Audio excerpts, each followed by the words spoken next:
Finn paused, taking it all in. There was peace here, but not the idle peace of still water. It was a living peace, the kind that pulsed with memory and meaning. He felt as though every leaf, every blade of grass, every petal was a vessel holding the fragments of countless lives. Pause. What was this place? He wondered if it was a creation of his own mind. The forest was hushed beneath the velvet sky, where stars lingered like distant lanterns hung by unseen hands. The wind moved gently through the branches, carrying the faint fragrance of night-blooming flowers and the soft memory of rain.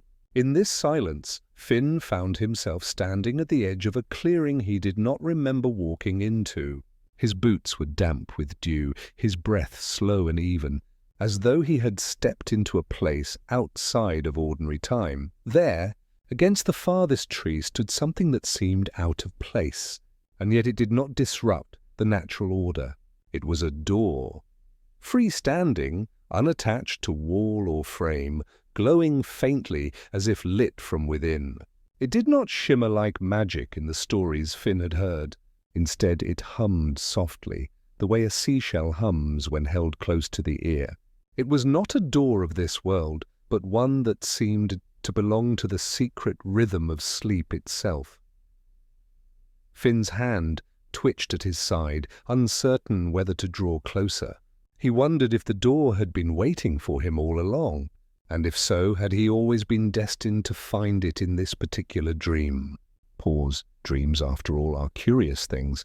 They are not bound by soil or stone, nor by the rules of waking. They are gardens that sprout from seeds planted by both memory and mystery, shaped by the sleeper, yet touched by forces beyond the sleeper's will. In them, doors may appear without reason, and paths may wind without end. What does it mean when a door presents itself, silent, patient, as though asking to be opened? Finn touched the handle. It was cool, smooth like riverstone, but when he turned it, the door did not move. It resisted almost playfully, like a riddle that could not yet be solved. He realized then that this was not a door for the waking self. This was a door that only opened when he surrendered fully to the dream, and perhaps only when he understood what it meant to seek it. The night air seemed thicker now, scented with pine and faintly with smoke, though no fire was near. Finn sat cross-legged before the door, letting the silence settle around him. He thought of how many doors he had crossed in his life, the doors of castles, of dungeons, of homes that welcomed him and caverns that threatened him. Each one led to something, a trial or a treasure, a friend or an enemy. But never before had he faced a door that opened inwardly into himself. He closed his eyes. The grass beneath him was cool, damp, alive. He felt the weight of his sword against his hip, though it seemed unnecessary here. What would steel do against dreams? Instead, he listened. He let the hush of the forest guide him deeper into the state between waking and dreaming. Time stretched, folded, softened. Why do we seek doors? Finn wondered aloud, though no one was there to hear him. Is it because we want to leave, or because we want to return? The door, silent as it was, seemed to hold its answer in the grain of its wood, in the faint shimmer at its edges. Some doors are not about departure or arrival. Some are about recognition. Recognition of the self one has not yet met. In many lands and many myths, doors are symbols of passage. They stand between the known and the unknown, the inside and the outside, the safety of the hearth and the wilderness beyond. To step through a door is to accept change, to acknowledge that the world on the other side may not mirror the one left behind. But dreams twist this meaning further, for in dreams the threshold is not always physical. It may be emotional, spiritual, or even cosmic. What happens when the door is not a barrier, but a mirror? Finn imagined it then that the door before him was not waiting to be opened, but waiting to be understood. That perhaps the real lock was not in the handle, but in his heart, and the key was not metal, but memory. His breath slowed. He thought of his childhood, of nights when he had dreamed of distant seas and endless skies. He thought of the many battles he had fought, each one leaving scars both seen and unseen. He thought of the friends who had walked beside him, and those who had drifted away like mist at dawn. Each memory was a thread, and together they formed a tapestry of who he was. Perhaps the door recognized that tapestry and was waiting for him to see it too. The stars wheeled slowly above. A sense of eternity pressed gently at the edges of the clearing. Finn felt small but not diminished, as though being small was the truest form of belonging. After all, what is a single dreamer compared to the vast dream of the universe? And yet, each dream matters. Each sleeper carries a fragment of the whole. Each door that appears in the quiet of night is a note in the larger song. Finn opened his eyes again. The door still stood before him, unyielding, but he no longer felt impatience. Instead, he felt the calm weight of mystery, the comfort of knowing that not all things must be solved at once. Some things are meant to unfold slowly, like dawn spilling its light across the horizon. He placed his hand on the door once more. This time he did not twist the handle. He only rested his palm against the wood, feeling its cool strength. In that stillness he thought of trust. The trust required to step through any door, whether of wood, of stone, or of dream. Trust that the step is worth taking, even if the destination remains unseen. What do we find beyond the doors in our dreams? Are they merely illusions of the sleeping mind, or are they invitations from something greater? The subconscious, the spirit, or the cosmos itself? Finn did not have an answer, and perhaps that was the point. The door existed not to explain but to invite, and he, the dreamer, existed to listen. He lay back on the grass, the night air cool against his cheeks. The door glowed faintly above him, a sentinel in the darkness.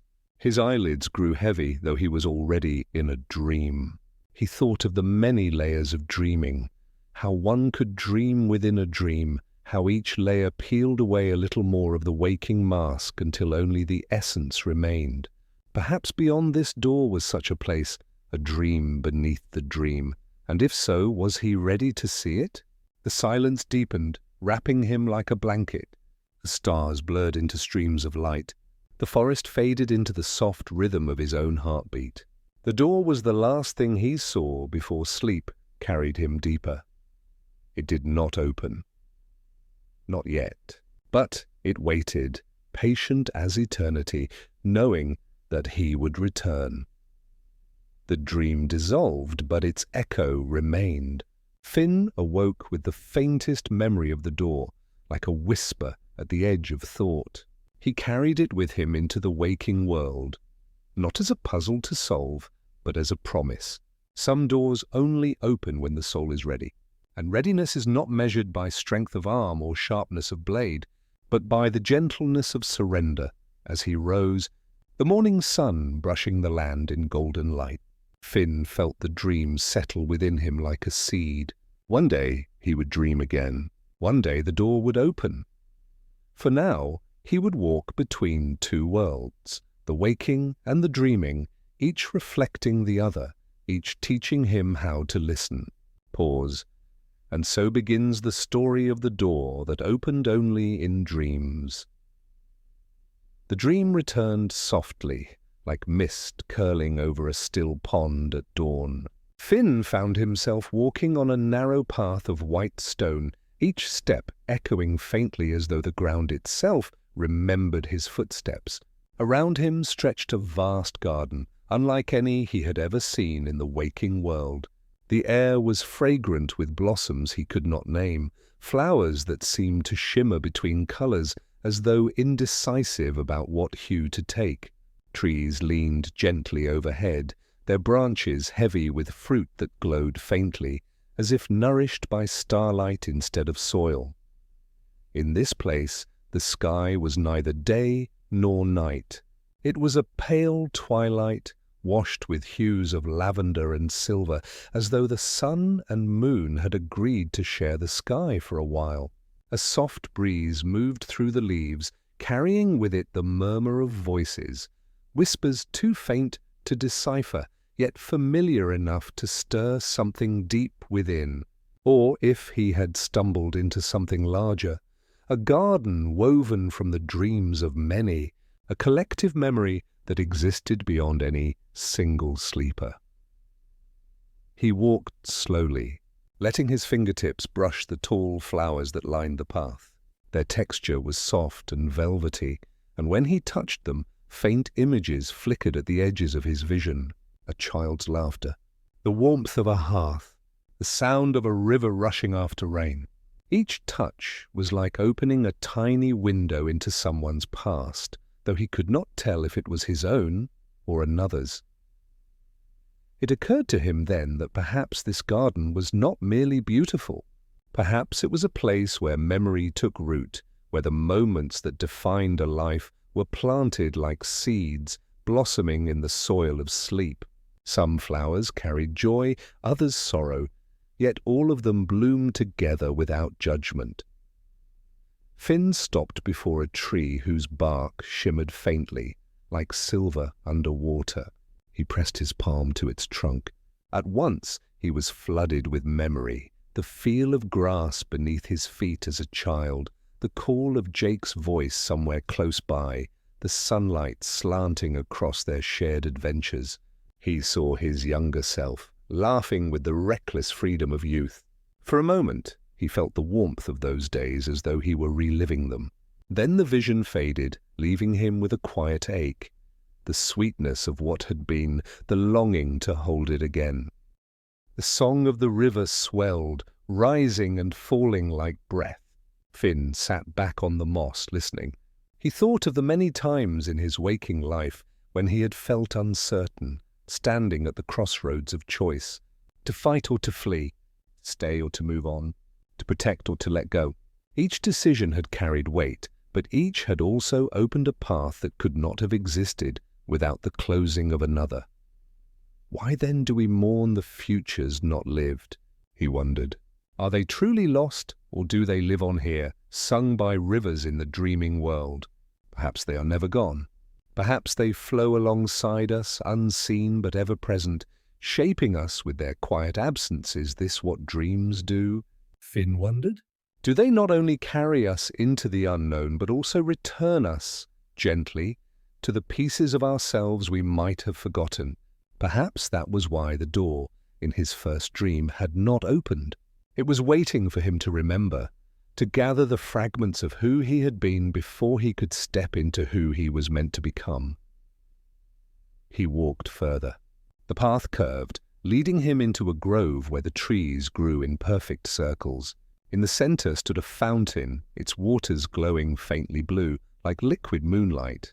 The surface of the water was still, but when Finn leaned over it, ripples spread outward, and images began to appear. At first, he saw himself older and more weary, gazing back at him with eyes that carried both wisdom and loss. Then the vision shifted, showing Jake, smiling as always, but older too, his fur tinged with grey. Finn's chest tightened. He knew that time moved differently here, that dreams did not obey the straight line of waking years. Yet, to see these faces, his own, his brother's, in the mirror of dream was to be reminded of how fragile and fleeting even the strongest bonds could be. He touched the water. The image dissolved, replaced by countless other reflections, faces he did not know but somehow recognized. Strangers and yet familiar, as though they were echoes of lives that had brushed against his own in ways unseen. Perhaps every dreamer left a trace here, in this garden between sleep and memory. Perhaps he was not alone. A thought settled in Finn's heart like dew upon the grass. What if memory itself is a kind of dream? When we remember, do we not step through a door in our minds, returning to moments that no longer exist, yet feel as vivid as the present? Memory and dream. Perhaps they are twins, both carrying us beyond the strict borders of the now. One looks backward, the other forward or sideways into realms that never were. But both remind us that time is not as solid as it seems. He sat by the fountain, letting the sound of its gentle trickle soothe him. His hand lingered in the cool water, and for a moment he closed his eyes. He thought of the people he loved, Princess Bubblegum, Marceline, BMO, Jake. Each one had shaped his life. Each one had left impressions that no passing of years could erase. Were their memories blooming here too, somewhere in the endless garden? Did their dreams wander the same paths, even if they did not know it? The thought comforted him. To dream was to be connected. Even when apart, even across distances of space or years, dreamers might touch the same soil, walk beneath the same twilight sky. The garden was proof. Nothing truly vanished so long as it was remembered. The air grew heavier, though not in a menacing way. It was the heaviness of depth, like sinking gently into water. Finn felt his thoughts slow, stretching into stillness. He breathed deeply, inhaling the scent of the blossoms. Sweet, earthy, tinged with something like honey and rain. "What is memory, if not a garden?" he whispered. "And what am I, if not both the gardener and the seed?" The fountain's waters seemed to shimmer in response. For a brief moment he saw the door again, hovering faintly within the ripples. It reminded him this was not the end of the journey. The garden was not the destination, but the preparation. Each step here was a gathering of strength, a weaving of understanding. Only when he carried enough of himself, gathered from memory and dream alike, would the door yield. Finn rose. The path beyond the fountain stretched into shadows, winding deeper into the garden. He felt no fear. He knew that even if shadows lay ahead, they would hold meaning. For what is a dream without its darkness? What is memory without its sorrow? The blooms of joy and grief grow from the same soil, and together they teach the dreamer how to walk forward. As he walked, the whispers in the breeze grew clearer. They were not words, not exactly, but impressions, laughter, weeping, the rhythm of footsteps, the sigh of rest. The sound was like listening to the heartbeat of countless lives at once. Finn realized that the garden was alive not because of its trees or flowers, but because of the memories it carried. Memories flowing through it like water through roots, feeding every blossom, and in that realization came peace. He was not just a dreamer wandering a strange land. He was part of a chorus, a thread in a vast tapestry. His dreams, his memories, his footsteps mattered, but they also belonged to something greater. He paused at the edge of a grove where the path seemed to dissolve into mist. The air was cool, and the scent of pine mingled with something ancient, something that stirred his chest with both awe and longing. Beyond the mist, he sensed, lay another passage, perhaps deeper into the dream, perhaps closer to the door. Finn stood quietly, breathing in the stillness. He thought of how in the waking world one often moves quickly, rushing from task to task, from battle to battle. But in dreams, movement is slower, gentler. Here, one must pause to listen, to feel, to remember. The dream teaches patience, for without it the hidden paths remain closed. He let the mist curl around him, cool against his skin. The twilight sky overhead deepened into richer hues, silver fading into indigo. Somewhere far off, he thought he heard the faint sound of a bell tolling slowly, as though marking not hours, but moments of awareness. Finn whispered to himself, "Every memory is a doorway, every dream is a bridge, and perhaps every step is both." The mist thickened, carrying him forward. Pause. And so, leaving the fountain and the blooming garden behind, Finn stepped into the deeper layers of dream. Where memory gives way to mystery, the mist parted slowly, unveiling a path that led downward, as though into the hollow of the earth. Finn followed, each step softened by moss that glowed faintly underfoot, casting a pale emerald light. The air was cooler here, carrying with it a subtle hum, not unlike a lullaby whispered across a great distance. Soon the path widened, and before him stretched a river unlike any Finn had ever known. Its waters shimmered with colours too fluid to name, hues that seemed to shift between memory and possibility. The surface rippled gently, though no wind touched it, and from the river arose a sound, not the roar of rapids or the rush of current, but a song, a low melodic chant that echoed in the hollows of the dreamscape. Finn paused at the bank. The melody stirred something deep inside him, a sensation both comforting and unsettling. For it was not the song of the past, nor of the present. It was the song of futures. Futures that might be, futures that once were possible but had been lost. It was the sound of paths not taken, branches of time that had withered before they bore fruit. Pause. He crouched by the water's edge, watching the current slide past. Shapes flickered within it, visions of himself, of Jake, of countless choices made and unmade. In one he saw himself still a child, never leaving the safety of the treehouse, never knowing the wide dangers or wonders of Ooh. In another he was older, scarred and solemn, a warrior hardened by battles that had never come to pass. The river sang them all, not as regrets but as reminders. Every choice, every step taken carried with it 1,000 paths left behind. None were wasted, for even in their absence they gave shape to the life that was. Finn dipped his hand into the water. It was cool, tingling, as though alive with possibility. Ripples spread outward, and the song shifted, harmonizing with the rhythm of his heartbeat. He closed his eyes, letting the sound wash through him. What is the future, if not a dream we have not yet entered? He thought. And what is a dream, if not a future we may never see? The river did not answer, not in words. But the melody deepened, and Finn saw flashes of Jake beside him, older yet still laughing. He saw Bubblegum, bent over her work, but smiling softly when she thought no one watched. He saw Marceline strumming her bass beneath a sky lit by auroras. Futures that might be or might never be. Futures that waited just beyond the turning of time. He opened his eyes. The water reflected him back, but it was not the Finn he knew.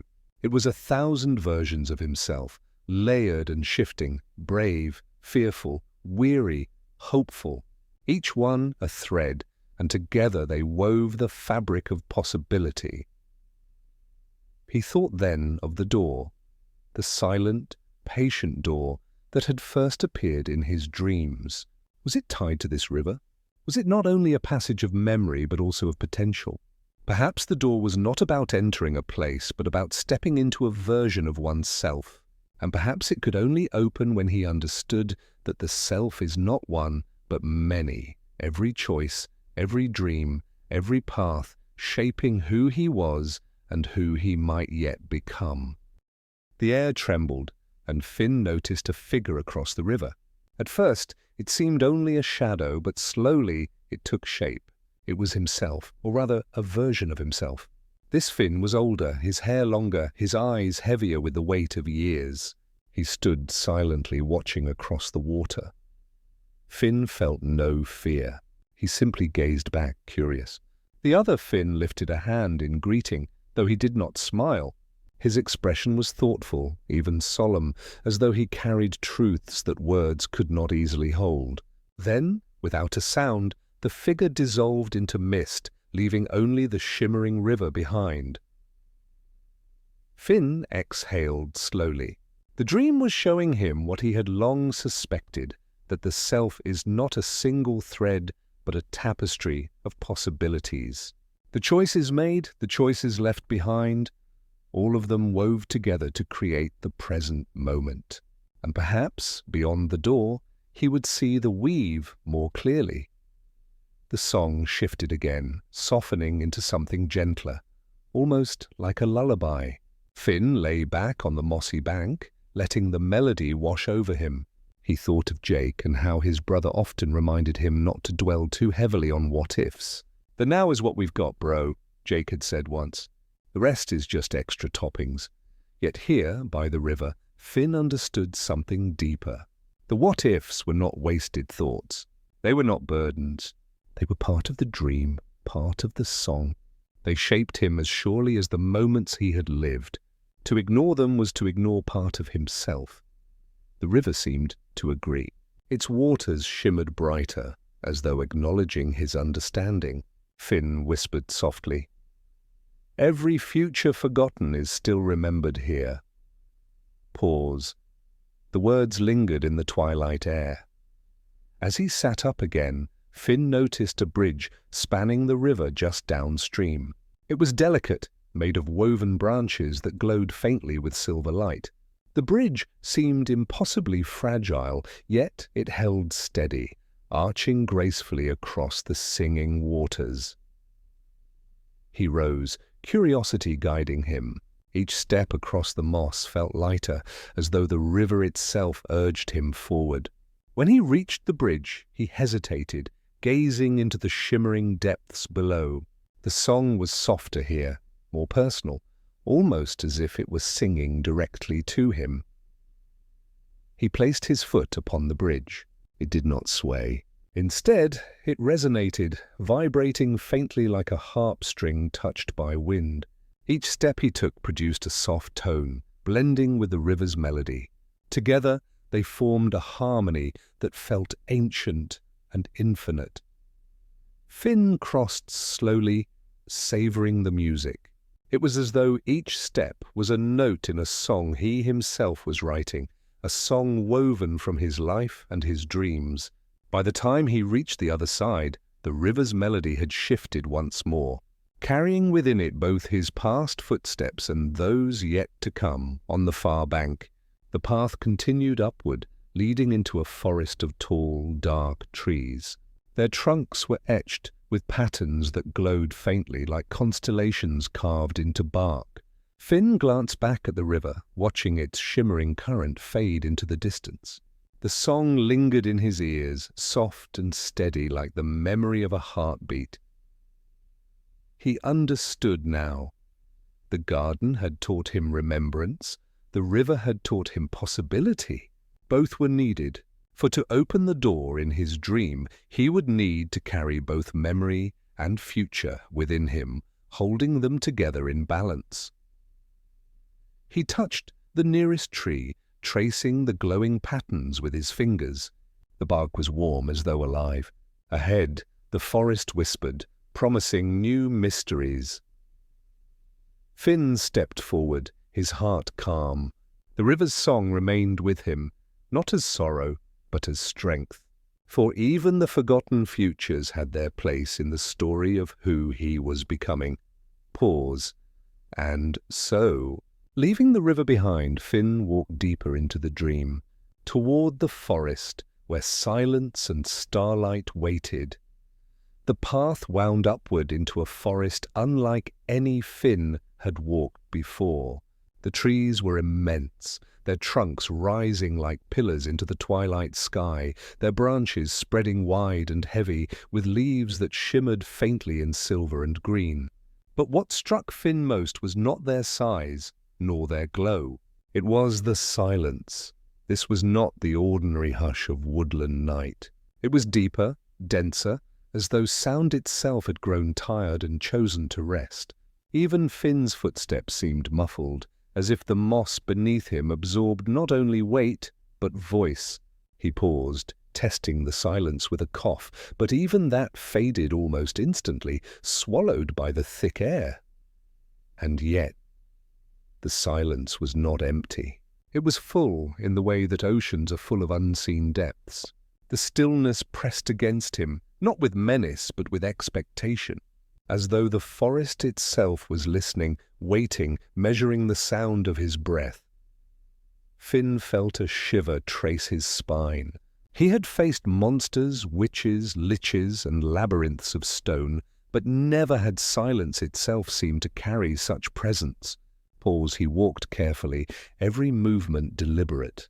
The path curved between roots as wide as small houses, their surfaces carved with faint markings, spirals, circles, and symbols he could not decipher.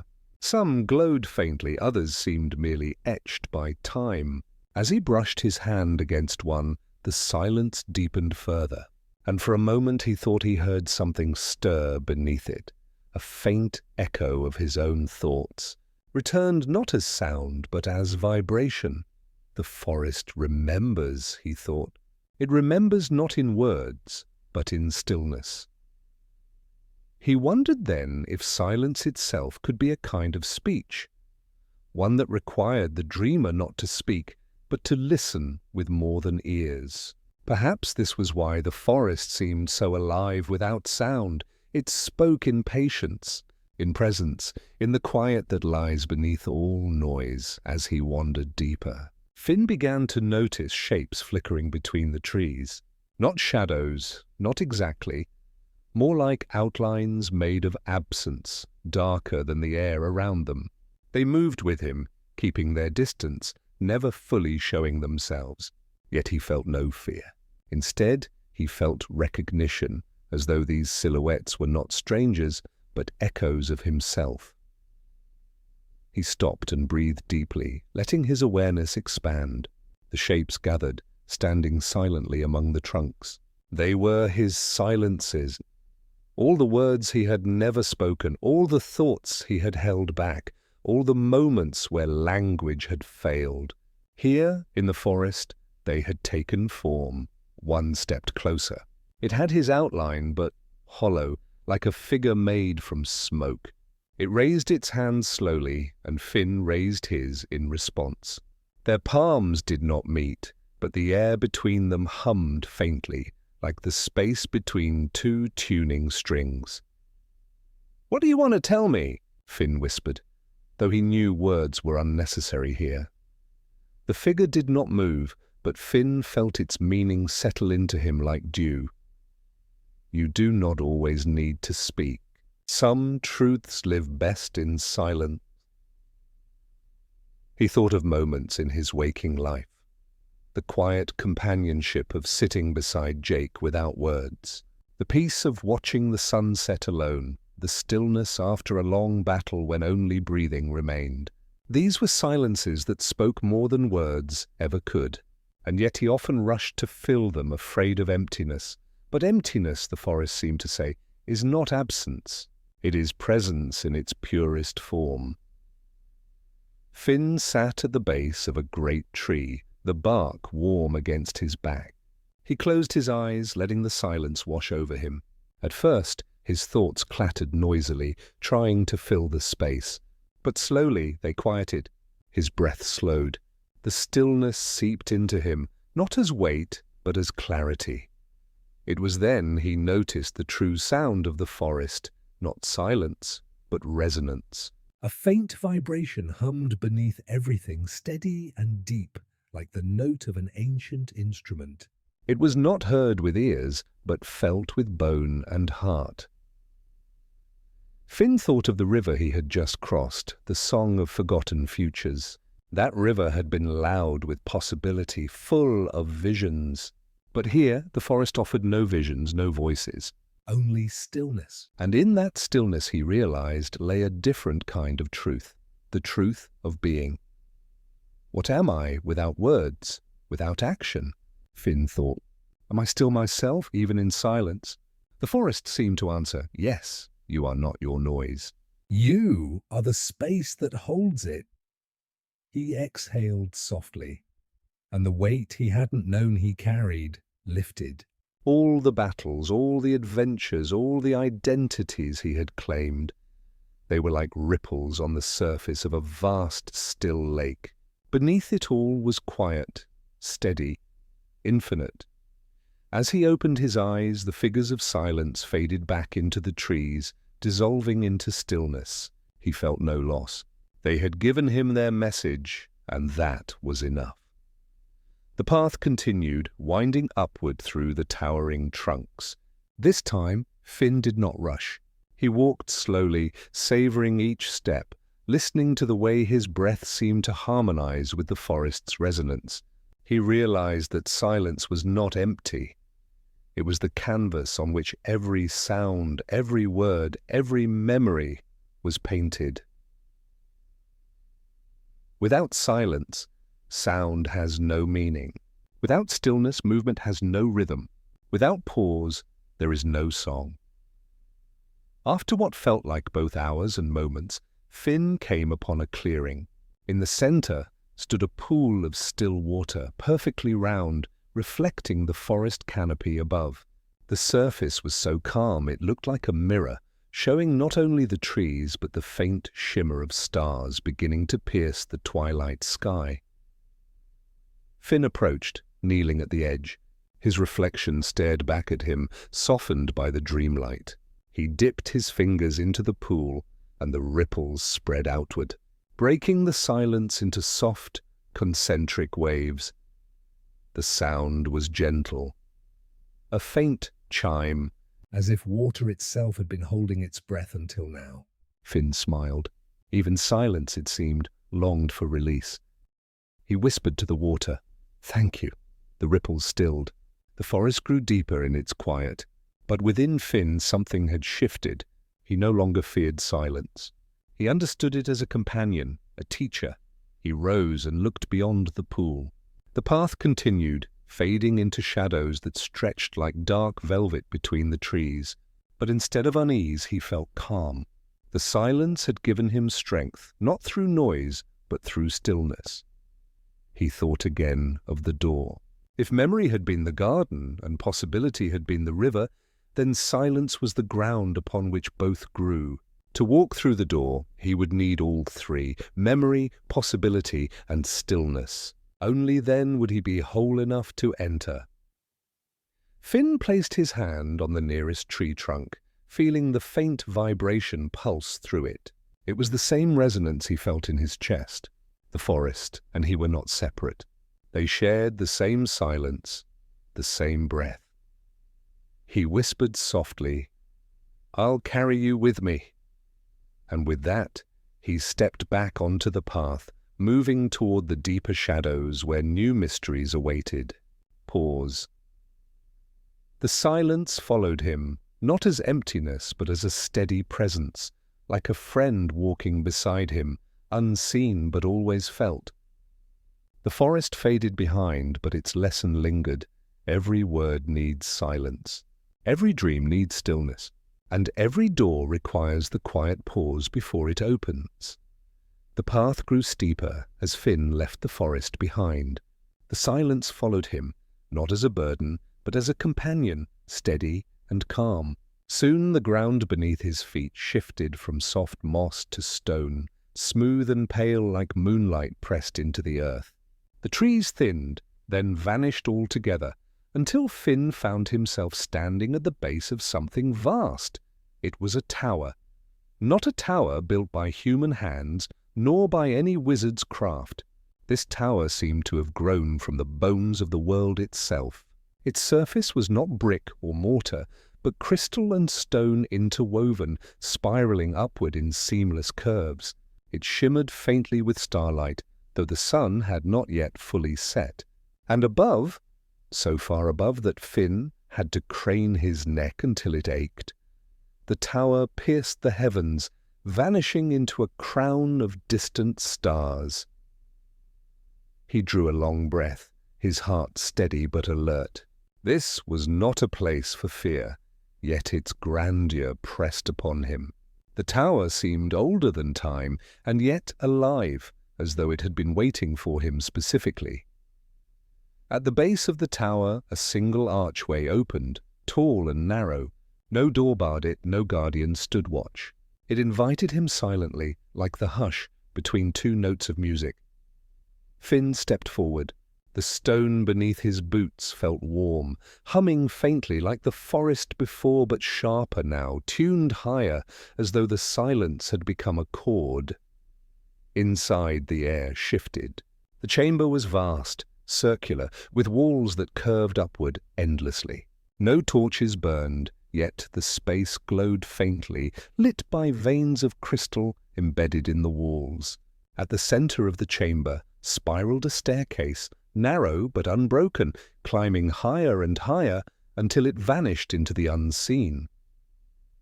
Finn looked up, and for a moment he felt dizzy. The staircase seemed endless. Perhaps it was endless, but something in him knew. The only way was up. He placed a hand on the smooth rail of crystal, cool and alive beneath his touch. Then he began to climb. The first steps echoed softly, though the sound was strange.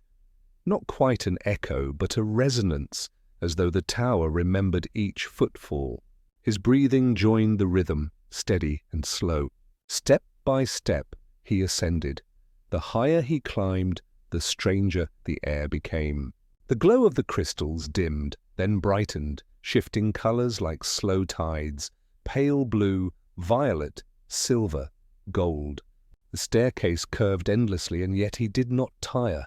Instead, with every step, he felt lighter, as though the tower itself lifted some weight from him.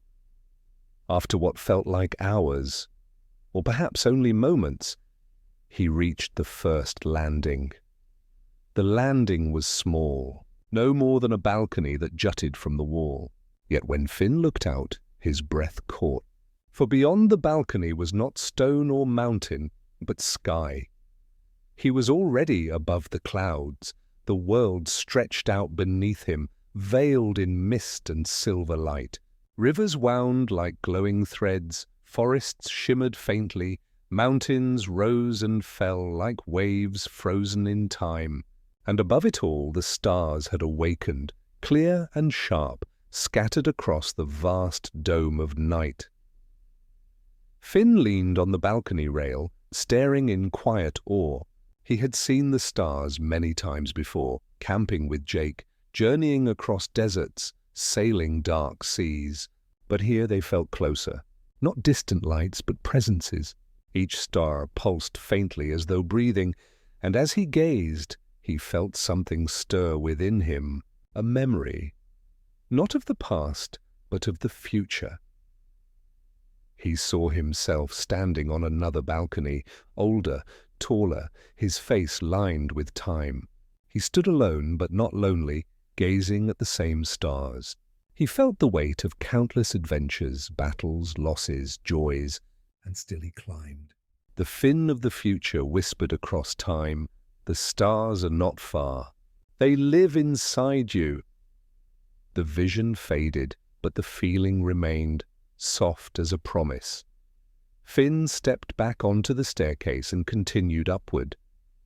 As he climbed higher, the tower began to shift. The staircase widened, then narrowed as though it breathed. At times, it felt less like stone and more like dream stuff, reshaping itself to the rhythm of his steps. On the second landing, another balcony opened. This time, Finn did not see the world below. Instead, he saw the stars above, vast, countless, spilling across the night in rivers of light. But here they were different. They did not shine as distant suns. They moved. They turned. The stars formed patterns, constellations that flickered into shape before his eyes. He saw wolves running, birds flying, rivers flowing, each constellation alive with motion. They were not pictures drawn on the sky. They were living stories, written in light. Finn reached out instinctively, and one star shimmered brighter, then broke free, streaking toward him. It hovered before his palm, small yet infinite, a flame of memory and possibility. When it touched him, he felt its message. Every step you take is mirrored in the stars. Every story you live writes itself across the sky. Tears filled his eyes, though he did not know why. He whispered, "I'll carry your light. and the star dissolved into him, leaving warmth in his chest. He climbed again. The third landing was quiet, dark. No stars, no vistas. Only a single mirror stood, tall and silver, reflecting him as he was now. Finn approached slowly, unsure. His reflection stared back, breathing as he did. But then it shifted. His reflection became younger, the boy he had once been, small, wild, laughing, then older, the man he might become, steady and solemn. Then older still, a figure bent but unbroken, eyes still bright with fire. The mirror spoke, though not with words. You are all of these and none. The tower does not ask who you are. It asks, who will you choose to be? Finn pressed his hand to the mirror. His reflection did the same. The glass rippled like water, then stilled. He whispered, I'll keep climbing. Step after step, the staircase wound upward, through shadow and light, through silence and song. Finn lost count of the landings, lost sense of time, yet he was not lost. Each step felt guided, as though the tower itself carried him. At last, after what felt like both eternity and a single breath, he reached the top. A final archway opened, leading to a wide platform beneath the open sky. There were no walls, no roof, only stars, burning vast and close, stretching in every direction.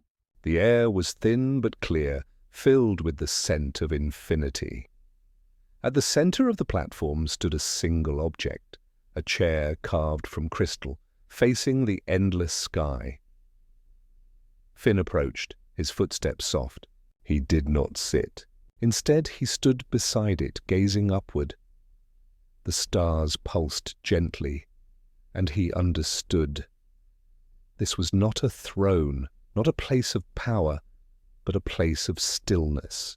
A reminder that the climb itself was the purpose, not the seat at the summit. He bowed his head slightly, in respect. Then he turned back to the staircase. But when he looked down, there was no staircase, only stars. For a moment he panicked. How would he return? But then calm spread through him. The tower had not abandoned him. It had brought him here to learn, and when it was time, it would guide him onward. He closed his eyes and breathed deeply. The silence of the forest, the song of the river, the memory of the garden, all of them were within him now. The tower had given him the stars, and with them the reminder that every story he lived was written not just in the world, but in the heavens. When he opened his eyes, the stars had shifted. They formed a door, shimmering faintly, outlined in light. Finn smiled softly. The next step had revealed itself. The stars parted like curtains of silk, and Finn stepped through the shimmering doorway. On the other side, there was no staircase, no tower, no sky. Instead, he stood at the edge of a vast shoreline where the sand was black as obsidian, smooth and cold beneath his boots. The air was thick with mist, glowing faintly with a pale silvery hue. The scent was neither salt nor earth, but something quieter, like parchment crumbling or the faint trace of dreams dissolving upon waking. Before him stretched a sea. It was not like any sea Finn had known. Its waves did not roar or crash. They whispered. Each swell rose gently, then fell with a sigh as though the water itself breathed, and its surface shimmered with faces. Countless, translucent, appearing and fading like reflections in rippling glass. Some were young, some old. Some were laughing, others weeping. Some appeared only for an instant before dissolving, while others lingered, gazing out with eyes that seemed to search for someone who would never return. Finn drew in a slow breath. This was no ordinary place. This was the sea of forgotten faces. He stepped closer to the water's edge. The mist clung softly to his skin, cool and damp, carrying with it voices too faint to decipher. Each wave that reached the shore curled gently around his boots, but instead of soaking him, it passed through as though he were both present and not. He crouched low, peering into the water. A child's face appeared, round, freckled, with bright eyes. Finn's heart ached with recognition, though he did not know the child. The boy smiled for an instant, then dissolved into ripples, gone like smoke in the wind. Another wave rolled closer, and this time the face was older, a woman. Her eyes lined with time, her lips curved in quiet sorrow. She whispered a word he could not hear. And then she, too, was gone. Finn's chest tightened. These were not ghosts. They were not alive, yet not lost entirely. They were fragments, memories unkept, names unsaid, faces forgotten. This was where they drifted, not into darkness, but into endless tide. He stood again, gazing out across the infinite expanse. Faces rose and fell like stars across the water, and with each a question stirred in him. Who will remember us when we are gone? What remains when even memory slips away? The thought was heavy, yet not despairing. It carried with it a strange softness. For even if these faces were forgotten by the waking world, here they were still held, not erased, but woven into the sea itself. Finn began to walk along the shoreline, his steps leaving no trace upon the black sand. With each step, the waves whispered more clearly. He began to hear fragments, laughter, sighs, lullabies sung long ago. He could almost make out names, syllables that dissolved before fully forming, and then, among the countless murmurs, one sound stopped him cold. It was his own name, Finn. The voice was faint, like a breath carried across water, but it was clear. Finn turned sharply toward the sea. A wave rose higher than the rest, shimmering with light. Within it, a face appeared, and Finn froze. It was his mother. Not as he remembered her from fleeting memories, but softer, clearer. Her eyes were tender, her lips moving soundlessly, as though she were trying to speak across the veil. For a heartbeat, Finn's chest swelled with warmth and ache together. He reached out instinctively, his hand hovering above the shimmering surface. But before he could touch, the wave fell, dissolving her face back into the tide. "Wait!" Finn's voice broke into the mist, but the sea gave no answer.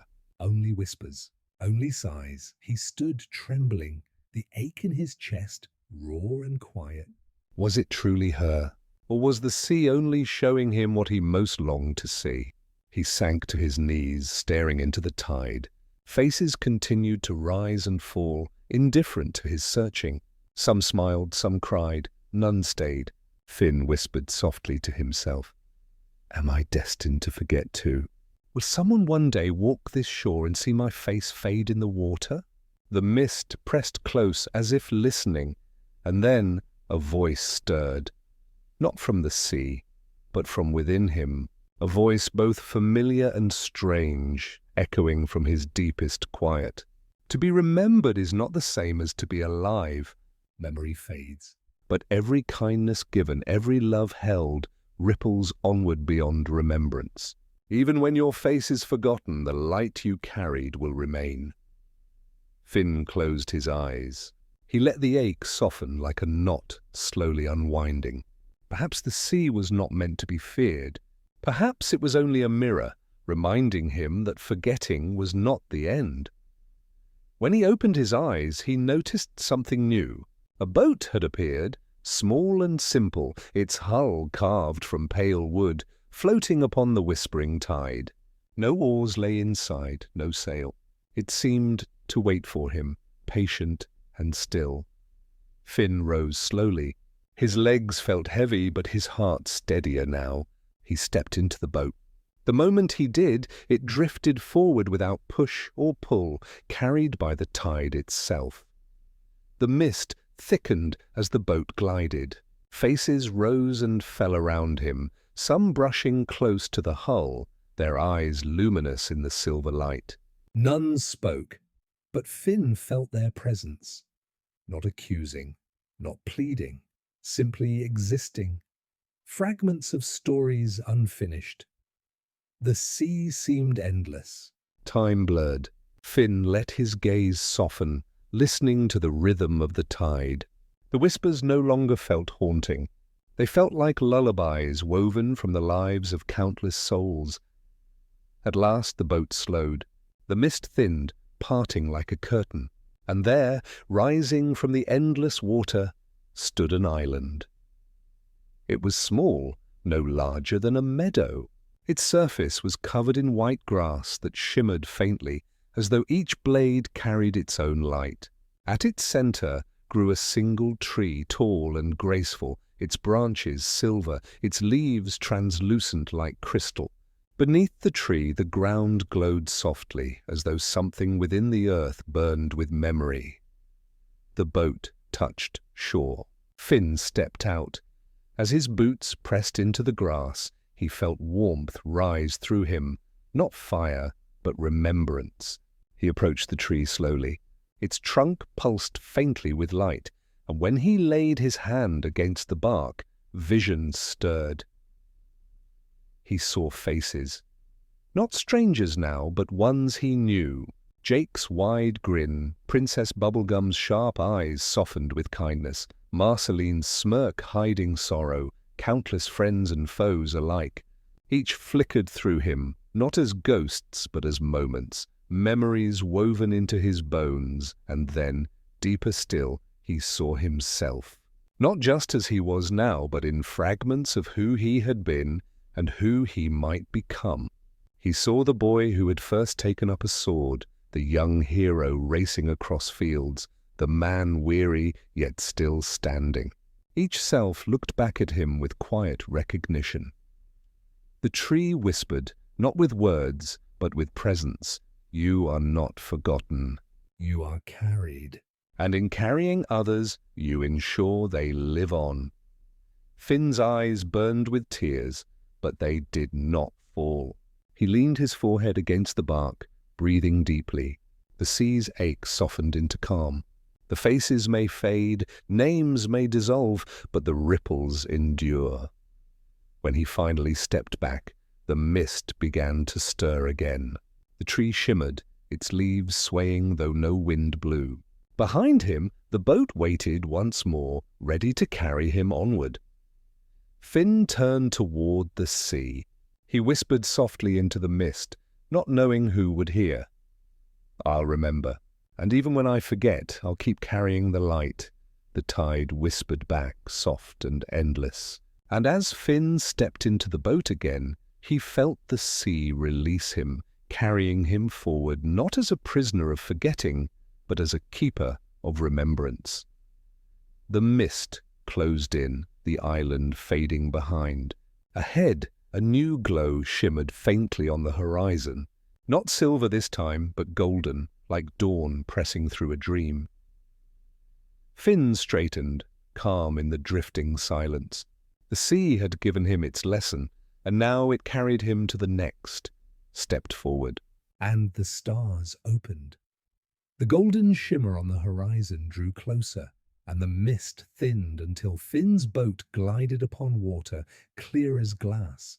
He looked down and felt his breath catch. Beneath him stretched not darkness, not sand, but streets, towers and arches, an entire city sleeping beneath the waves. Its buildings were carved of stone pale as bone, yet softened by age. Bridges arched like ribbons over avenues lined with statues. Some structures stood proud, reaching upward as though still yearning for the surface, while others had crumbled, their remnants scattered across the seabed.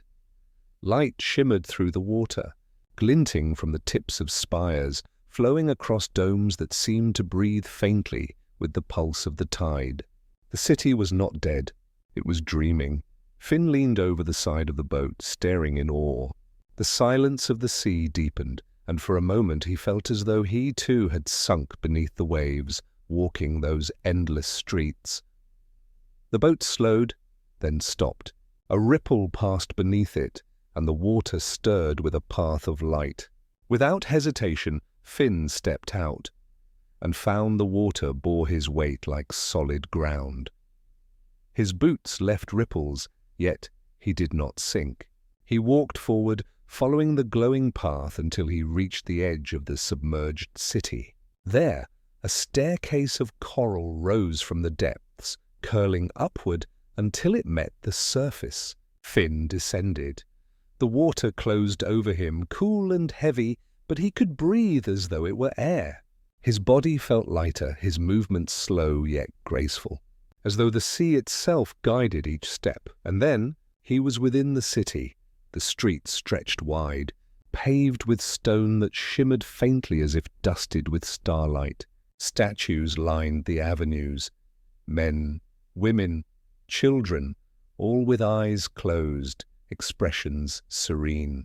They seemed less like monuments and more like sleepers paused in eternal rest. Finn touched one lightly. The stone was warm, pulsing faintly, and when his fingers lingered he felt it. A heartbeat. Slow, steady, ancient. These were not statues at all. They were dreamers. The realization washed through him like a tide. This city was not abandoned. It slumbered, an entire civilization, sleeping together beneath the waves, dreaming itself into survival. He walked on, his steps echoing faintly in the silence. The deeper he went, the more the city revealed itself.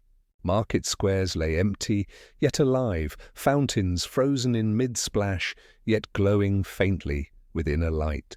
Doors stood ajar, revealing chambers where families of stone sleepers rested, their faces calm, their hands entwined. Finn's heart ached.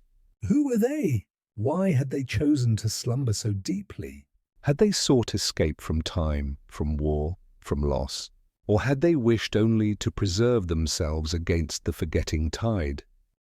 He wandered into a great hall at the city's heart. Its ceiling arched high, covered in mosaics of pearl and shell, telling stories he could not fully read. Yet the images spoke, a city threatened by darkness, its people gathering, hands joined, hearts united, until they lay down together and surrendered to dream. Perhaps they had not fled. Perhaps they had trusted the dream to keep them safe, to hold their story beyond decay.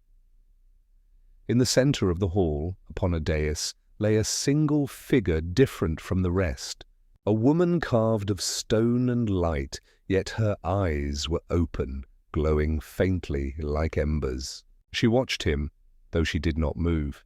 Finn approached cautiously. The closer he came, the warmer the air felt, as though the dream itself thickened. The woman's lips did not part, but her voice came all the same, not sound, but thought, deep and resonant. Why have you come? Traveller of waking and dreaming. Finn hesitated, then bowed his head slightly. I don't know. The sea carried me here. Her gaze deepened, like water without end. All who wander dreams come seeking.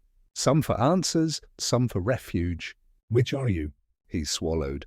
Maybe both. Maybe neither. I just... Keep walking, hoping the path will show me. The woman's eyes softened, though her form did not stir. Then you are honest. That is enough. She gestured, not with her hand, but with the wave of thought itself. Around him the sleepers stirred faintly, their stone bodies pulsing brighter for a moment before settling back into silence. We are the dreaming city. Long ago we chose not to face the breaking of our world with sword or flame. We chose to face it with surrender. We gave ourselves to dream, so that even if we were forgotten, our story would live on in the sea's quiet memory. Finn's voice was soft, but doesn't it feel lonely? To sleep forever without waking? The woman's gaze turned upward, as though she saw through water to the stars above. Lonely, perhaps? But even loneliness has its place, for in dream we are together still, and sometimes one like you will come and remember us. That is enough. Her words lingered in him like a tide settling into sand. To surrender to rest, not as defeat but as continuity. Was that so different from what he had seen at the Sea of Forgotten Faces? Finn asked softly. Will you ever wake? The woman's eyes flickered, a faint smile ghosting her still features. One day when the dream itself grows weary, or perhaps when the world has need of us again. Until then we wait. We watch through dream. We hold the memory of what was so that it may ripple into what will be. Her voice grew softer, like waves retreating. And you, traveller, what will you do with what you have seen? Finn looked around the hall, at the sleepers, at the mosaics, at the city that still breathed beneath water. He placed a hand on his chest. I'll carry it. I'll remember. Even if I forget the details, I'll remember that you dreamed together, not alone. The woman's eyes brightened, then dimmed, closing slowly at last. Her form stilled, as though she too returned to rest. Finn stood in silence. The hall glowed faintly, the warmth of countless dreamers surrounding him like a blanket. He bowed, not out of duty but of gratitude. When he stepped outside again, the streets shimmered brighter. The dreamers remained in their slumber, but the city felt lighter now, as though it had shared its secret and found relief in his listening. He walked to the edge of the city. There, the glowing path of light rose again, leading him upward. Step by step, he climbed until he broke the surface once more. His boat waited, rocking gently upon the tide. Finn stepped inside. As the boat drifted away, he looked back once more. The city shimmered faintly beneath the water, its towers glowing softly like constellations drowned in glass. He knew he would not forget it.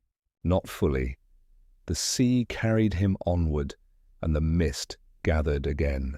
This time it glowed with a warmer hue, not silver, not gold, but deep blue like twilight deepening into night. The whispers around him grew softer, slower, as though inviting him to sink into their rhythm. Finn leaned back, eyes half closing. The dreaming city faded into memory, and with it came the quiet truth. Not every battle is fought awake. Some victories belong to those who dare to dream and keep dreaming, even when the world above has forgotten. The boat rocked gently, carrying him toward the next horizon. The boat drifted through the twilight mist until the sea itself seemed to thin, dissolving into a surface of glass. The water no longer swelled or whispered. It became still, so still that Finn could see his own reflection stretched endlessly below, as though he floated above an infinite sky, and then, before him, something emerged. It was a bridge, not built of stone or wood, but of sound and shimmer. Its surface glowed with faint ripples of light, as though woven from countless voices frozen into form. Arches rose gracefully from the water, curving upward until they disappeared into mist. The bridge stretched farther than his eyes could see, reaching across an endless expanse. The boat stopped at its base, rocking gently. Finn stepped out, his boots touching the glowing surface. The bridge thrummed faintly beneath him, humming like the string of a harp plucked by an unseen hand. He took a step forward. The hum deepened, and with it came a voice, not from ahead or behind, but from the very bridge beneath his feet. It was faint at first, like a whisper carried across distance. But as Finn listened, his heart caught. It was his own voice. Younger, higher, bursting with laughter. Adventure awaits. Come on, Jake, let's go. The sound faded, leaving only the quiet hum again. Finn stood still, the memory washing over him.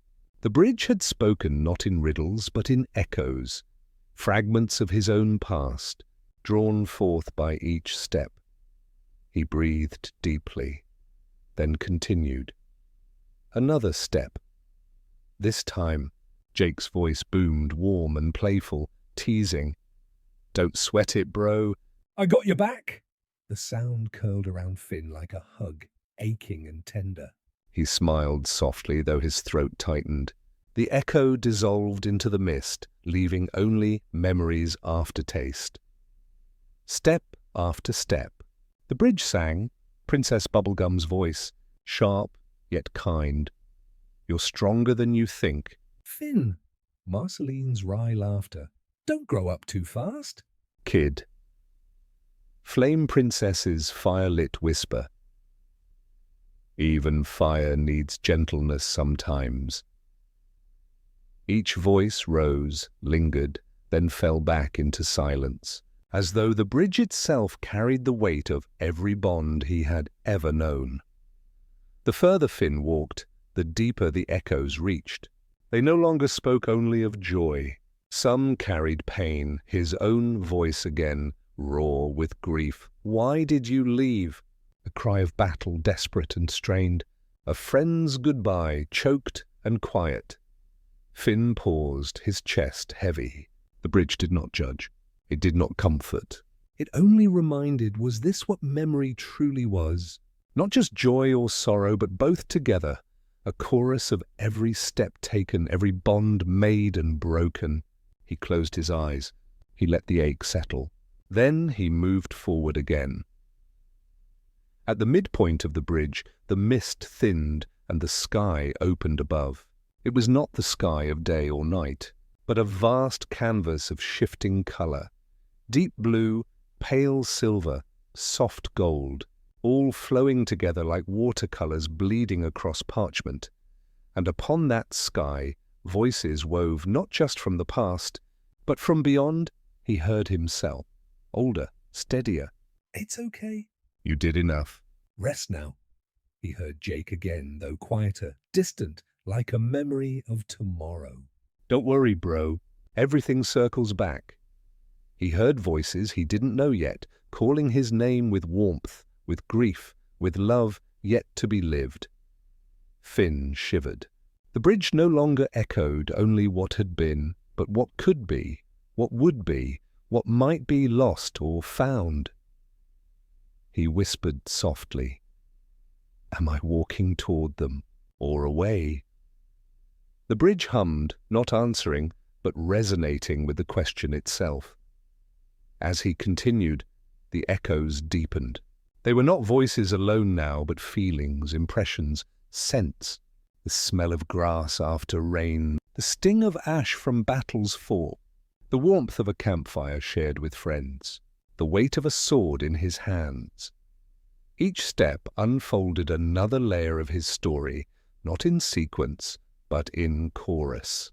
He walked not as a boy or man, but as all versions of himself at once, braided together by memory.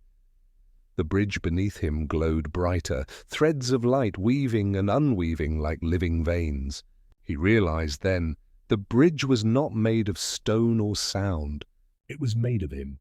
His path, his echoes, his life stretched across dream. Near the far end, the mist thickened again, curling upward like curtains. Finn slowed, listening. The bridge hummed lower, deeper, vibrating through his bones. And then one final voice rose, quiet, solemn, unlike the rest. It was not a friend. Not an enemy, not even himself. It was the voice of the bridge, traveler. Every echo is a step. Every step is a story. But stories are not cages. You are not bound to the past, nor to the shadows of the future. You walk with them, yes, but you are more than the voices you carry. You are the silence between them. Finn's breath caught. The silence. The same silence he had heard in the forest, in the tower, in the sea. Not emptiness, but the space where everything lives. The voice faded, leaving only the hum again. But Finn's chest felt lighter, his steps surer. At last, the bridge ended. Before him rose another doorway, carved not of stone or crystal, but of woven light. It pulsed softly, each glow in rhythm with the hum of the bridge. Finn turned once more, looking back. The bridge stretched into mist, glowing faintly, its echoes settling into quiet. He knew he could not walk it again, not in the same way, but the voices it carried would remain within him, not as burdens, but as companions. He whispered, "Thank you."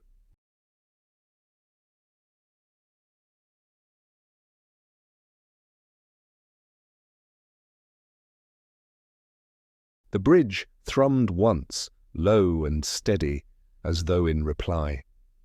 Then Finn stepped through the doorway. On the other side, he stood once more upon water, but not the sea he had left. This was darker, deeper, yet calmer. No faces shimmered here, no cities slept beneath. Only stillness, vast and endless, waiting. Finn drew a slow breath.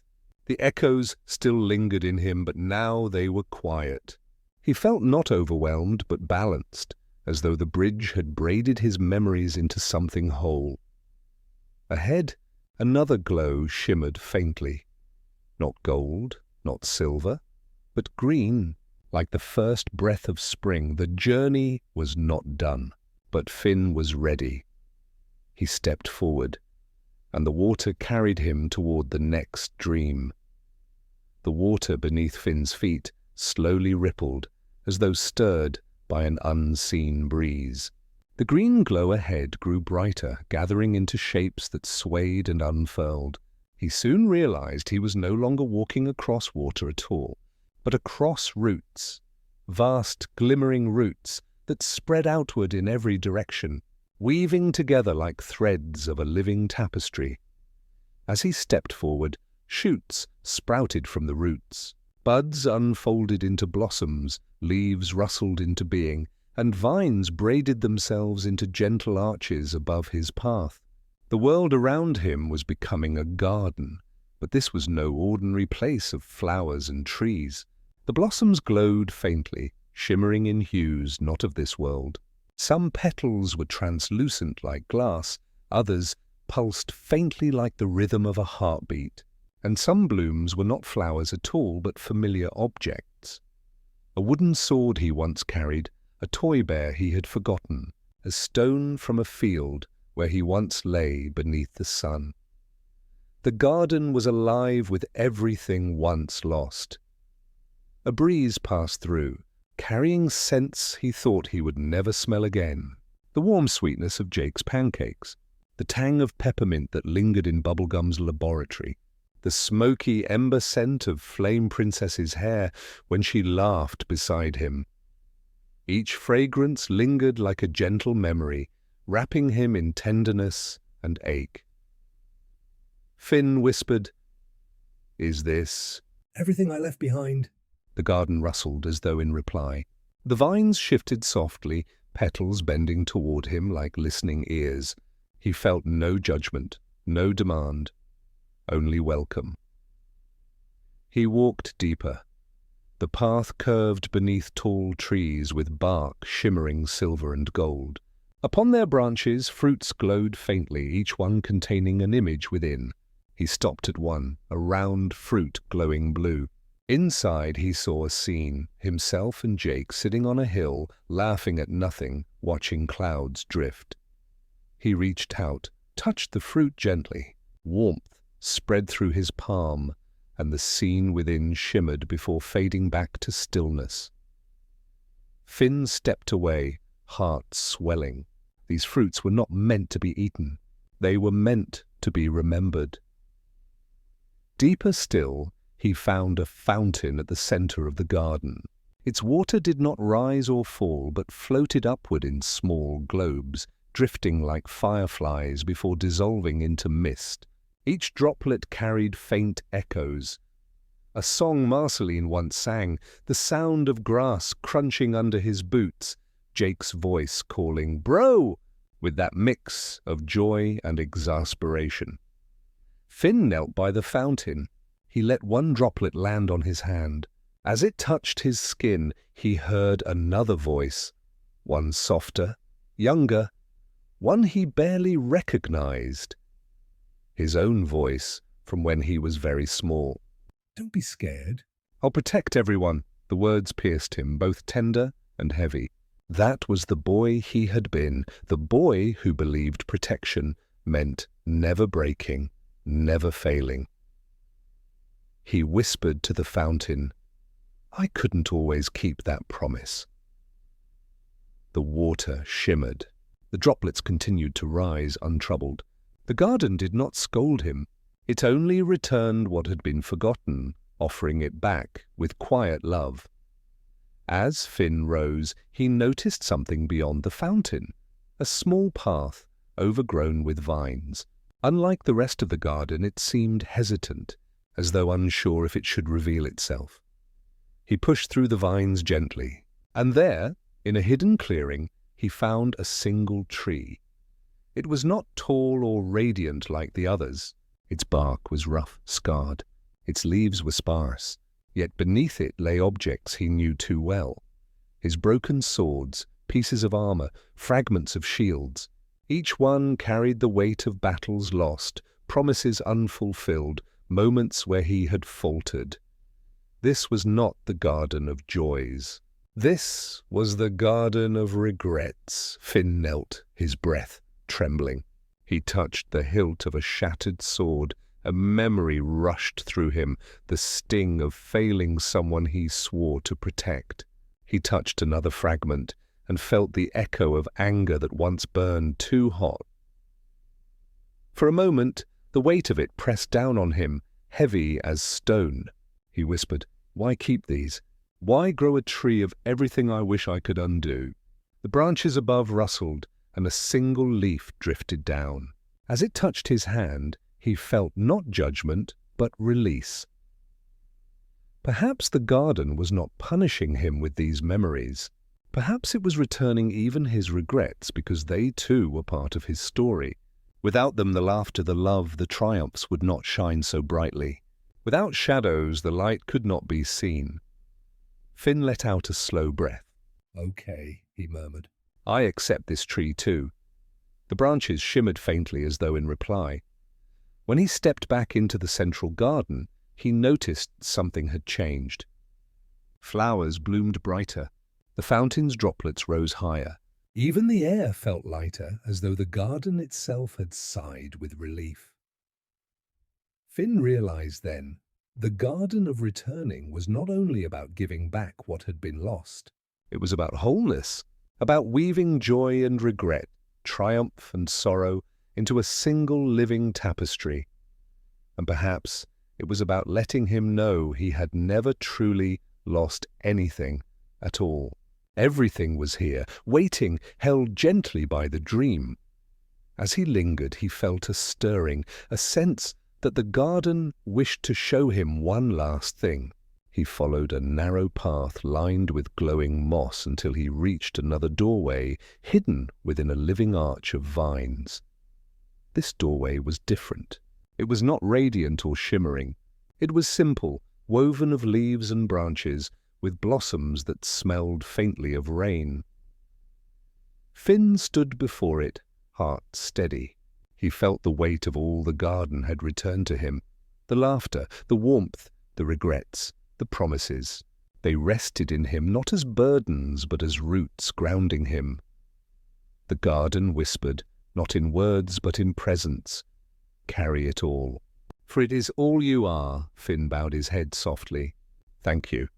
And with that, he stepped through the doorway. On the other side, he found himself once more on still water. But this time, the sky above was no longer endless mist. It glowed faintly, touched by dawn. Finn realized then that the journey was nearing its close. Only one door remained, the final door of the dream. He felt no fear, only a quiet readiness. The echoes of the bridge, the gifts of the garden, the silence of the sea, all of it had brought him here.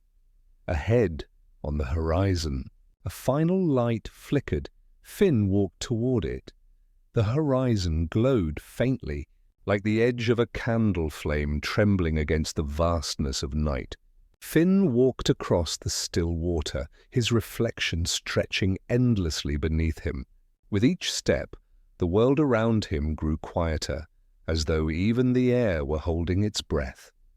And then he saw it, the final door. It did not tower like the crystalline gates of the tower. It did not shimmer like the archways of the bridge, nor bloom like the living threshold of the garden.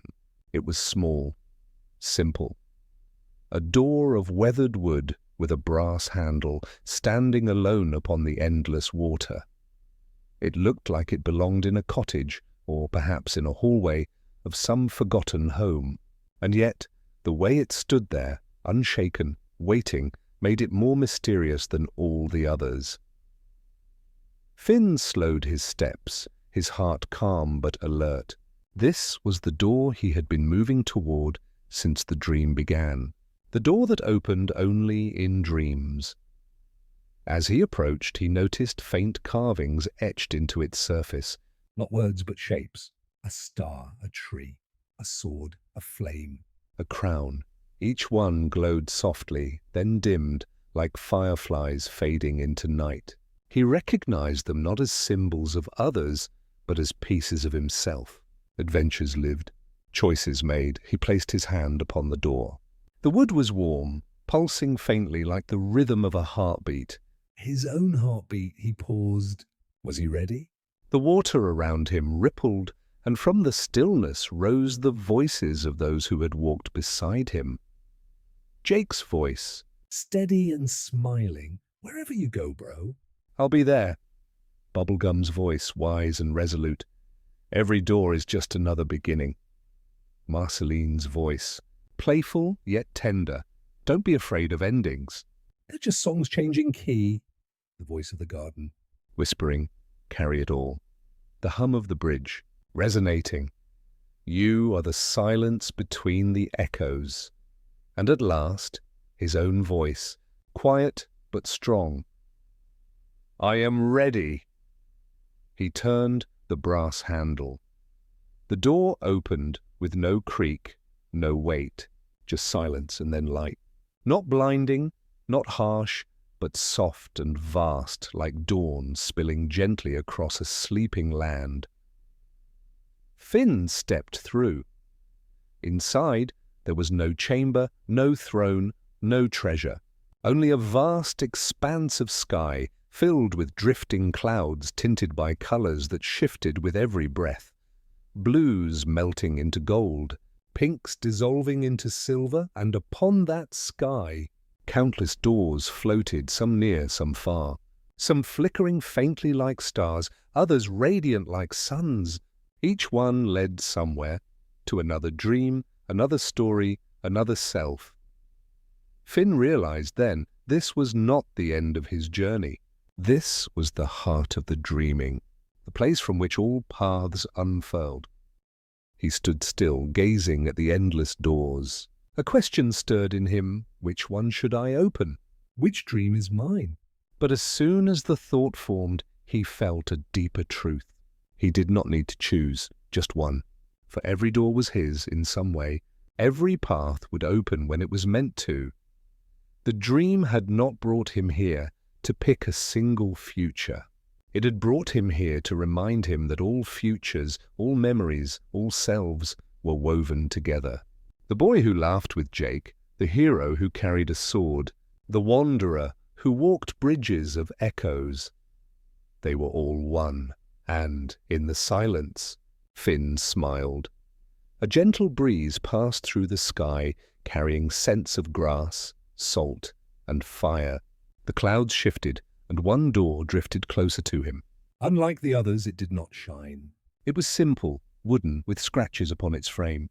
It looked almost like the door he had seen on the water. Finn touched it, and it opened onto a small scene. He saw himself, waking in his bed back in the treehouse, Jake snoring loudly beside him, sunlight pouring through the window, the sound of birds outside. Ordinary, simple, real, Finn chuckled softly. Of course, the greatest dream was not always far away. Sometimes it was the life he was already living.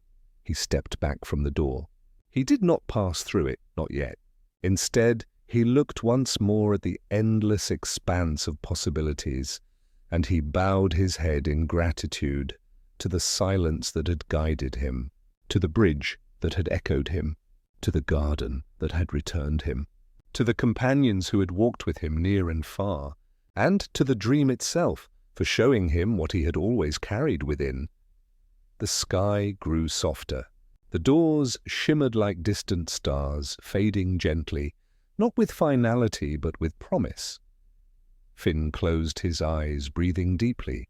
He felt the warmth of all he had lived, the weight of all he had lost, and the quiet of all yet to come. And he did not fear any of it, for he understood now every door opens in time, some in waking, some in dreaming, and some only when the soul is ready to rest. When he opened his eyes again, he was standing before the small wooden door once more. The water stretched beneath him. The horizon glowed faintly, but something had shifted. He was not waiting for the door to open anymore. He carried the dream within him. He smiled softly, reached for the handle again, and stepped through, back toward waking, back toward morning. The dream faded, not vanishing but sinking into him like roots beneath soil.